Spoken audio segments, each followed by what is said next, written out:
Hi guys, ముందుగా అందరికీ happy new year and happy Sankranti. చాలా రోజుల నుంచి వీడియోస్ తీస్తలేను, నాకు టైం సెట్ అవుతలేదు అండ్ అంత ఇంట్రెస్ట్ లేదు. రీసెంట్గా ట్రాన్స్ఫర్ అవ్వడము, అది ఇది ప్లేసెస్ చేంజ్ అవ్వడము, సెట్ అవ్వడము కొంచెం రిస్క్ అయింది. సో ఇక్కడ రెగ్యులర్గా వాకింగ్కి వెళ్తుంటే చిన్న కాకరకాయలు భలే ఉన్నాయని కోసుకొచ్చా, ఒక కేజీ వరకు కోసుకొచ్చా. ఎందుకు మీకు కూడా ఎందుకు చూపించొద్దు, దీని ఫ్లేవర్స్, దీనికి ఉండే పోషకాలు అవన్నీ మీకు ఎందుకు తెలియవద్దు అనేసి మీకు కూడా చూపిద్దామనేసి వీడియో తీస్తున్నాను. చిన్న కాకరకాయలు అంటారు కదా, అవి భలే టేస్ట్ ఉంటాయి. పెద్ద కాకరకాయల కంటే ఈ చిన్న కాకరకాయలు అయితే భలే టేస్ట్ ఉంటుంది. అసలు కారం వేసుకున్న పచ్చడి పెట్టుకున్న బాగుంటుంది. ఈ కాకరకాయలతో వెల్లిపాయ కాకరకాయ చేసుకున్న మస్తు ఉంటుంది, కానీ నేను చేయలేదు. కాకరకాయ పచ్చడి చేసుకున్నా. కాకరకాయ is one of most favourite అనుకోవచ్చు. మా ఇంట్లో నాకు, మా వారికి చాలా ఇష్టం. నాకైతే కాకరకాయ అంటే అది ఎంత చేదున్నా సరే నేను తినేస్తాను, అంత ఇష్టం నాకు.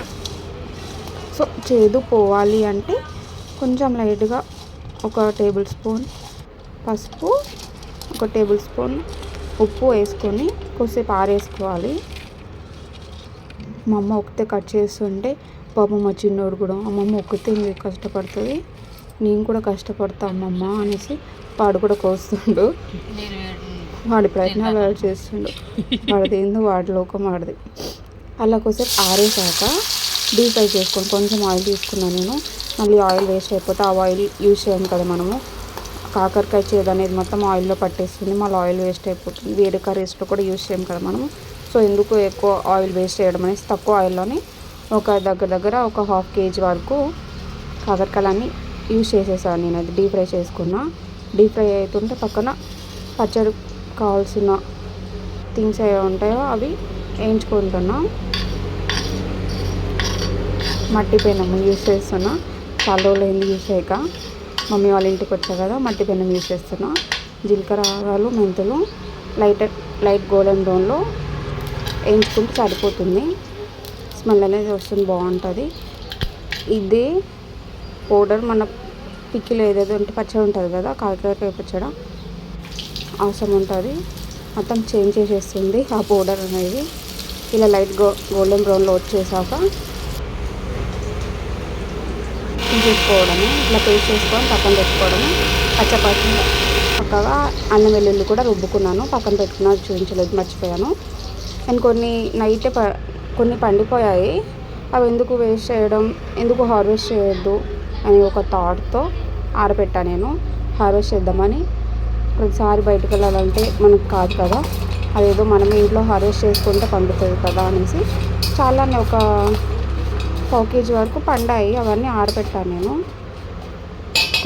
ఆరబెట్టాక అవి గింజలు అయిపోయినాయి. అదే ఒక పార్ట్. అయితే మనం ఏదైతే డీప్ ఫ్రై చేసుకున్నామో, డీప్ ఫ్రై చేసుకున్నాక వేయించుకున్న పౌడర్ ఉంటుంది కదా, ఆ పౌడర్ ఒక 4 టేబుల్ స్పూన్లు కారం వేసుకొని కలుపుకొని పక్కన పెట్టుకున్నాం. కారం కూడా ఇక్కడ చూపిస్తున్నాను కదా అట్లా. ఎండుమిర్చి 4 తాలింపులకి ఎండుమిర్చి, వెల్లుల్లి, జీలకర్ర, మెంతులు ఇంకా అవి ఉంటాయి కదా వేసుకొని ఈ ఆయిల్ ఉంటుంది కదా, తాలింపు ఆయిల్, అందులో వేసుకోవడమే. వేసుకొని వేడి అన్నంలో తింటే ఉంటుంది. నాకు చెప్తేనే నోరు ఊరిపోతుంది. తిన్నాక ఇంకా మనసు హాయిగా ఉంది. ఎప్పుడెప్పుడు తింటానా అనేసి ఉండే. యాక్చువల్గా నాకు కాకరకాయ చూస్తే ఎప్పుడెప్పుడు తినాలనే ఉంటుంది. మీకు ట్రై చేయండి.